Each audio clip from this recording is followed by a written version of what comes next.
Hey everybody, welcome. We're going to be determining the speed of sound using tuning forks, a resonance tube, and the process of linearization.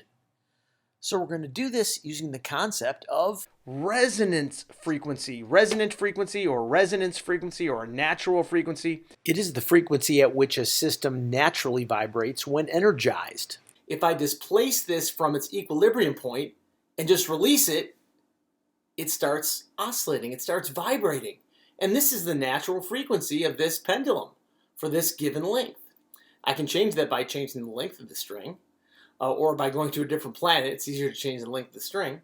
But this is the frequency it will always vibrate at if it's at this given length on this given planet. If I keep giving it energy at the right frequency, at its resonance frequency, I can cause the amplitude to get very large. So watch this. I'm just going to give it a little push, but if I do it at the exact right frequency, notice what's happening to the amplitude. It's getting bigger and bigger and bigger. Now, one example of resonance that we're going to see is this one right here. Using a tuning fork and a graduated cylinder. Filled with water up to about this point right here. And so you can see it better, I will mark the water fill line with this rubber band right about there. And so you can see the water moving around in there. But there's also a tube in here. And what this does, this setup allows us to create a tube of air that's different lengths. So I can adjust the length of the tube of air. And as we'll see, resonance occurs when something is caused to vibrate at its natural frequency. Much like a trombone, you are changing the length of the vibrating tube of air. And only certain frequencies will resonate with that. Now what I'm going to do is I'm going to hit this on my shoe. You should never hit any tuning fork on anything harder than your shoe. Can't hear it now. But as soon as I get that the exact right length, it starts to resonate. Now in this demo from St. Mary's University, you'll see that different frequencies have different lengths of resonance. This 512 Hertz resonates at that length, whereas a 384 Hertz has a different resonance length. Here's the comparison of the two. You can see that one of them has a much longer tube of air in which it resonates. Notice that in this situation, it is the water which creates the closed end of the tube. Now we need to create a physical model of what's actually going on here. Here we have an animation of a standing wave in a tube that's closed on one end. You can see at the closed end on the right, we have a displacement node. These molecules are not moving at all. On the left end, we have a displacement antinode. The molecules are moving maximally. And you can see we're representing this with a Graph of displacement from equilibrium versus position along the tube. These molecules over here are represented by this point. The molecules that are moving the most are represented by this point. Let's see if we can figure out where those are. I'm going to show the displacement and also use random colors so we can talk about individual Molecules. Now, if you look at the molecules over at the right, you see they're not being displaced at all. Those lines, those vectors showing displacements are zero. As you move over to the left, the displacement gets bigger and bigger and bigger. And where we have the biggest displacement are these molecules over here. Now, let's just look at which ones have the biggest displacement. You will see that the ones right over here towards the end, for example, this blue and this red one, has the greatest displacement. But you will also notice that that molecule is actually starting outside of this tube. The effective tube is actually longer than the actual tube because the molecules that move the most are actually just a little bit outside of the tube. The fact that those molecules that are moving the most, the displacement antinode, are a little bit outside of the tube is responsible for what we call end effect error. Now, we have to represent this in our model, and it turns out that the wider the diameter of the tube, the greater this end effect error. So we can actually, on this demonstration, measure that what's called end effect error. So right there is where this blue molecule would be at equilibrium. If there were no standing wave, that's where that blue molecule would be. That blue molecule is the molecule that's oscillating with the greatest amplitude.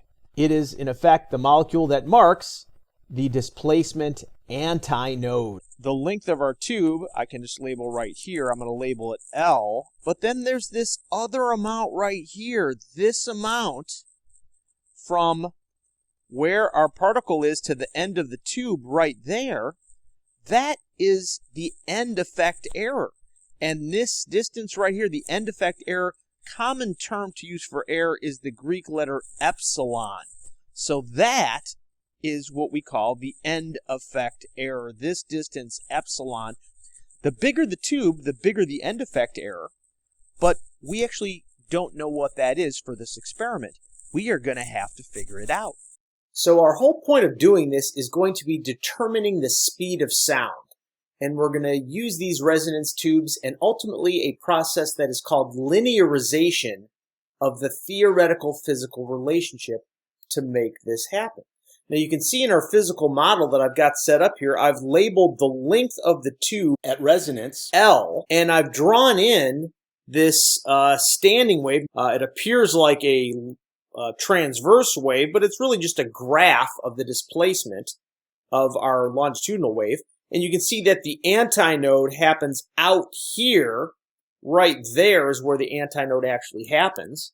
And I've labeled the length of the tube at resonance L, and I've labeled how far beyond the end of the tube the antinode happens as epsilon.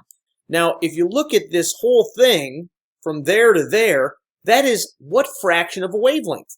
Hint, it goes from the node down here to an antinode right up here. So whenever you're going from a node to an antinode, that is a quarter of a wavelength. So lambda over 4 is how much of a wavelength we got. How can we express that in terms of these constants of this system? This whole thing can be expressed as L plus epsilon. A quarter of a wavelength is the sum of the length of the tube plus that little end effect error. Now, that is our mathematical relationship, but what we're going to do in our experiment is we're going to pick a frequency of tuning fork. So that is F, and that is going to be, since we're choosing it, that is the independent variable. Then we're going to measure L, the length of the tube that causes resonance. And that is going to be the dependent variable. Now what we want to do here is we actually want to make a graph that is a straight line. Now sometimes these things work out linearly by themselves, but in this case we're going to have to linearize this. We're going to have to make this into a straight line. So to linearize, we've got to get both the dependent and independent variables somehow into our physical relationship, and then we've got to set it up so it looks like y equals mx plus b. In which case, this will be most often, not always, but some function of the dependent variable.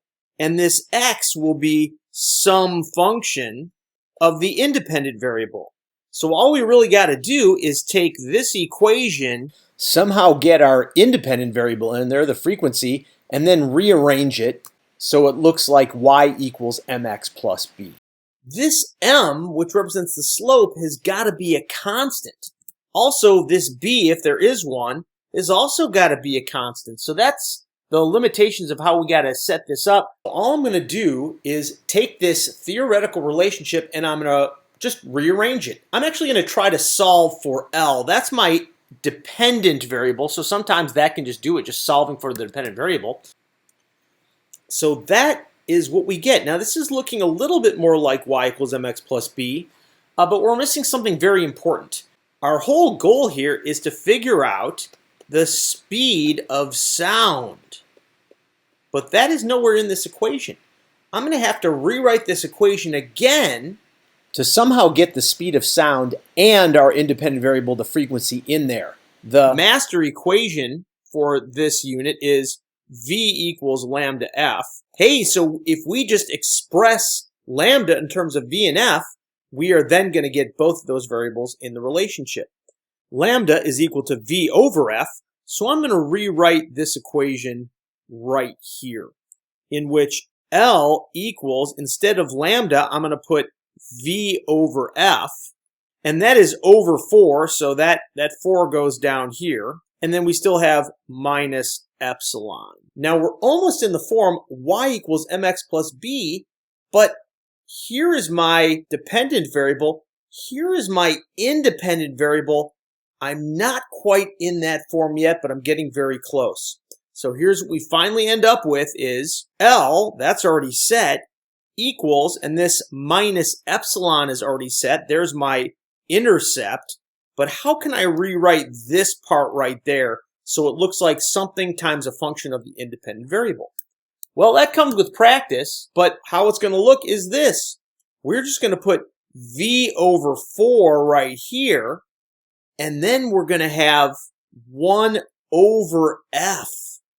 So now I've done it. Notice that what I have right here is something that looks like y, there's my dependent variable, equals, here's m, the slope is that, this is a function of my independent variable, and then here is b, which is going to be negative epsilon in this situation. So theoretically, what this means is, when you look at this all together, theoretically, if you plot L versus something, what are you going to plot L versus? Well, look usually you plot y versus x. In this specific case, we're going to plot L versus 1 over f. Notice it's not L versus f, it's L versus 1 over f. The slope will be equal to what? What is the slope going to be equal to?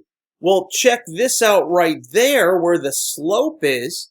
In this case, the slope should be equal to V over 4.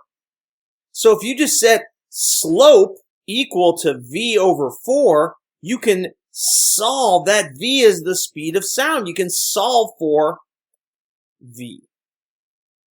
And an extra bonus of this is that notice that epsilon will equal negative b, the intercept. The negative intercept is that epsilon in this case.